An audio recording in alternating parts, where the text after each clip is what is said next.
புத்தாண்டிற்காக தத்தமது கிராமங்களுக்கு சென்ற பெருமளவிலான மக்கள் தலைநகருக்கு திரும்புவதற்காக கண்டி ரயில் நிலையத்துக்கு சென்றிருந்தனர்.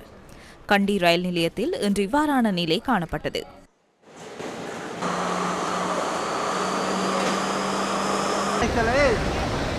கண்டி போகம்பரை பிரதான பஸ் நிலையத்தில் சன நெரிசலை அவதானிக்க முடிந்தது.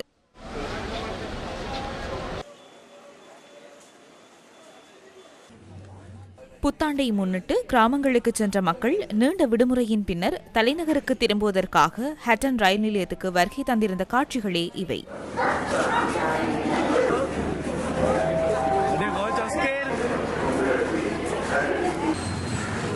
ஹட்டன் பஸ் நிலையத்தில் இன்று இவ்வாறான நிலை காணப்பட்டது.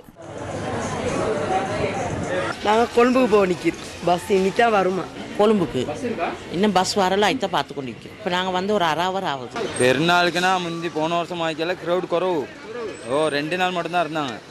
11-12 மட்டும். பதுளை பிரதான பஸ் நிலையத்தின் இன்றைய நிலையே இது. வெளிமடு பிரதான பஸ் நிலையத்தில் இன்று பதிவு செய்யப்பட்ட காட்சிகளே இவை.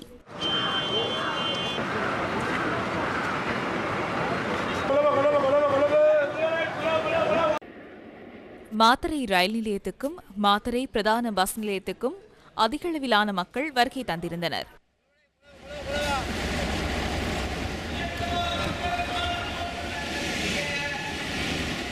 இதேவேளை தமிழ் சிங்கள சித்திரை புத்தாண்டை முன்னிட்டு தமது சொந்த ஊர்களுக்கு சென்ற மக்கள் தலைநகருக்கு வருகை தருவதற்காக நாளை மறுதினம் வரை விசேட பஸ் சேவை நடைமுறைப்படுத்தப்பட உள்ளதாக இலங்கை போக்குவரத்து சபை தெரிவித்துள்ளது. பயணிகளின் நன்மை கருதி 25% பஸ்களை சேவையில் ஈடுபடுத்தியுள்ளதாக இலங்கை தனியார் பஸ் உரிமையாளர்கள் சங்கம் தெரிவித்தது.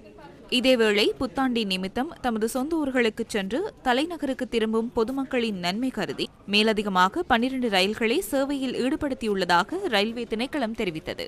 பதுளை, பெலியத்த, காலி உள்ளிட்ட பகுதிகளில் இருந்து விசேட ரயில்கள் சேவையில் ஈடுபட உள்ளன. பயணிகளின் நன்மை கருதி கொழும்பு முதல் பதுளை வரையும் கொழும்பு முதல் காலி வரையும் மேலதிக ரயில்களை சேவையில் ஈடுபடுத்தியுள்ளதாக ரயில்வே திணைக்களம் தெரிவித்தது.